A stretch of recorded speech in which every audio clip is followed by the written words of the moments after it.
कई बार इतिहास में ना कुछ ऐसे पल आते हैं जो दो देशों के रिश्ते को हमेशा हमेशा के लिए बदल देते हैं। 1857 का विद्रोह भारत और ब्रिटेन के लिए एक ऐसा ही टर्निंग पॉइंट था। तो चलिए इस ऐतिहासिक क्रांति की कहानी को जरा और गहराई से समझते हैं। मतलब सोचिए, सिर्फ एक साल नहीं बल्कि एक तूफान का नाम। ये लाइन ही इस घटना की गंभीरता को बयां कर देती है। ये वाकई एक ऐसी ज्वाला थी, एक ऐसी क्रांति थी जिसने भारत के स्वतंत्रता संग्राम का, कह सकते हैं, पहला अध्याय लिखा। और सब कुछ यहीं से शुरू हुआ। 10 मई की वो रात, जगह थी मेरठ छावनी। यहीं के सिपाहियों ने बगावत का बिगुल फूंका और फिर देखते ही देखते ये चिंगारी पूरे उत्तर भारत में आग की तरह फैल गई। तो सवाल ये उठता है कि ये विद्रोह आखिर भड़का कैसे?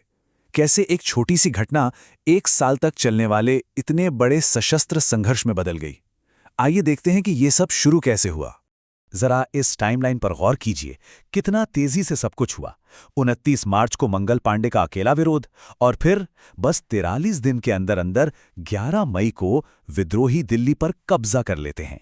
इससे पता चलता है कि ये विद्रोह कितनी तेजी से एक सैनिक बगावत से एक बड़े राजनीतिक आंदोलन में तब्दील हो गया। लेकिन देखिए, इतना बड़ा तूफान रातों रात नहीं आता। इसके पीछे ना दशकों से सुलगता हुआ गुस्सा था, दबा हुआ दर्द था और टूटता हुआ भरोसा था। अब हम उन गहरी वजहों को समझेंगे जिन्होंने इस विद्रोह के लिए जमीन तैयार की। ये बहुत अहम सवाल है। क्या ये सिर्फ एक अफवाह का नतीजा था, या फिर इसके पीछे सालों का जुल्म छुपा था?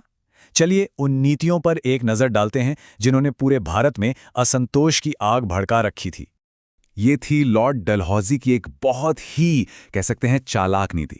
मतलब सीधा सा हिसाब था, अगर किसी राजा का अपना बेटा नहीं है तो उसका राजपाट सीधे सीधे ब्रिटिश इंडिया का हिस्सा बन जाएगा। इसी नीति के तहत झांसी, सतारा और नागपुर जैसे कई राज्यों को हड़प लिया गया था।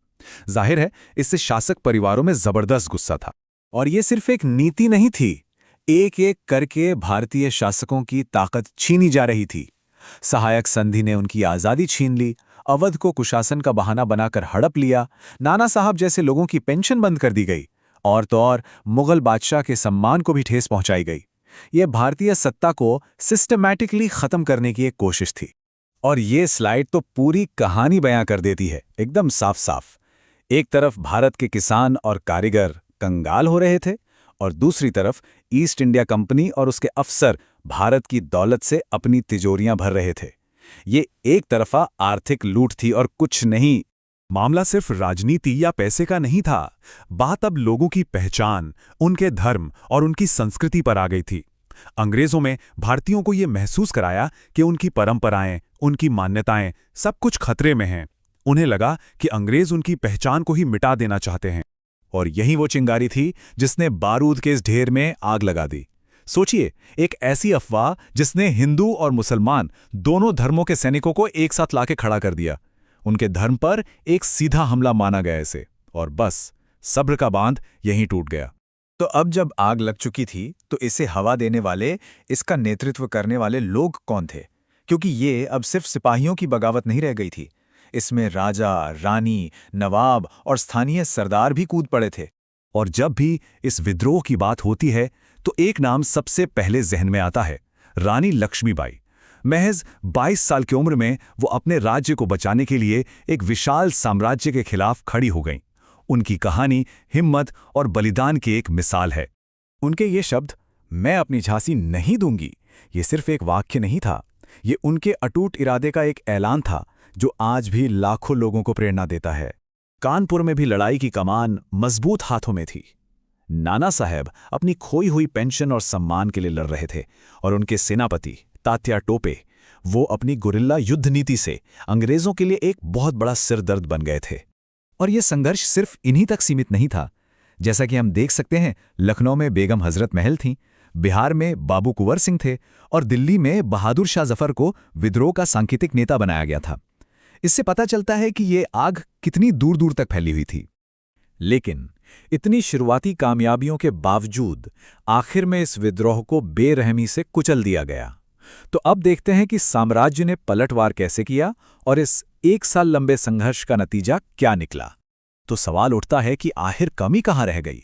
इतनी बहादुरी के बाद भी विद्रोही हारे क्यों? सबसे बड़ी बात थी एकता और एक सेंट्रल लीडरशिप की कमी।